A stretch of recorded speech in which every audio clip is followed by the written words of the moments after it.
Hi, it's Bob, and I'm at the Legislative Council building, also the central government office, the epicenter of these protests at Admiralty. And today is the 13th of October. It's a Monday. It's about 9:30 a.m.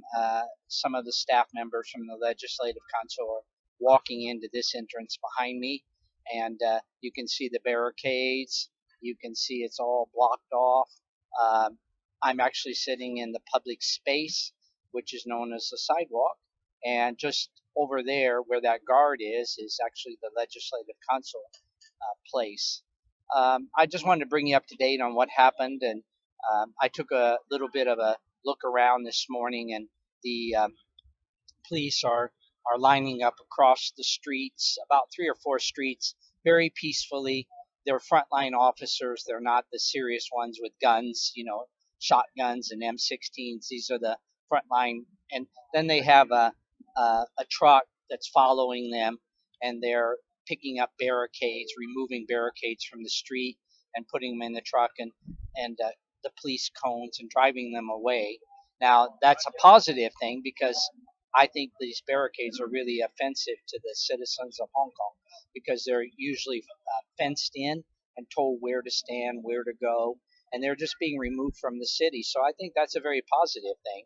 But on the other hand, the barricades are being removed, which means that police vans and police enforce can then come in easily to where the protesters are and take action to remove them.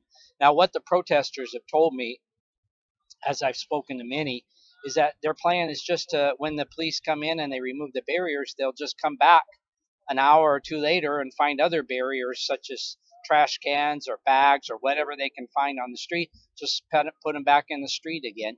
And I don't think this problem is going to be solved from removing barriers. And the protesters will just come find a new location. And when you're talking about, 5,000 people or 10,000 or 20,000 people, and they are peaceful, there's not much you can do about that as far as the government goes. Um, so that's the situation. And I thought I'd just give you a little bit of a look around from the epicenter here, and then I'll upload this so people will know. And I feel rested today. I've been pretty tired the last few days because the stress of 24 hours a day of having people come up and talk to you and greet you, and then also just the fact that what is happening here is quite putting a lot of stress on me and the other people. And uh, people are very friendly, peaceful, calm, helpful.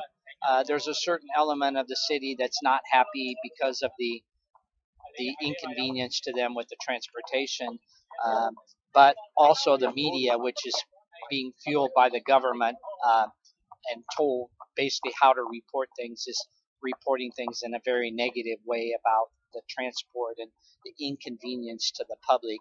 And I've been told by some people who have knowledge in the government that this is definitely the plan of the government, is to turn the people against the students.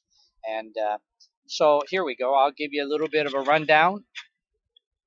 Uh, this is the uh, one of the streets. You can see there's not very many people here, but there's still probably 2 or 3 or 4,000 people out on the streets. There's a great increase in the number of tents, and people are staying overnight here.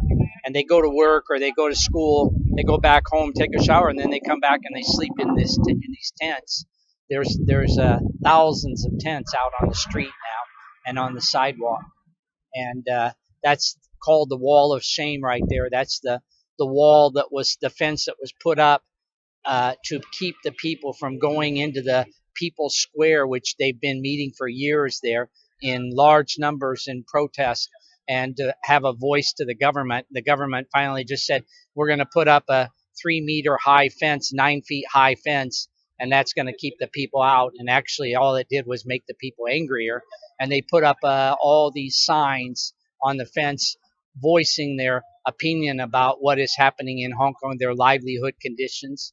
This is uh, uh, the entrance to the Let's Go, but also you can enter the central government offices through the fence there. That's exactly where the students climbed over the fence and about a week ago, and they went in through the gate down there, and they went into the about 100 of them went into the People's Square, and they occupied it for a night until they were forced out by the police, and then they were charged with unlawful entry, which the students are saying is not unlawful because it's a public place and they deserve and have the right to go in the public place.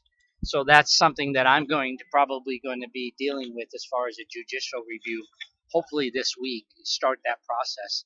All right, take care. Have a good day. Glad to do this kind of report.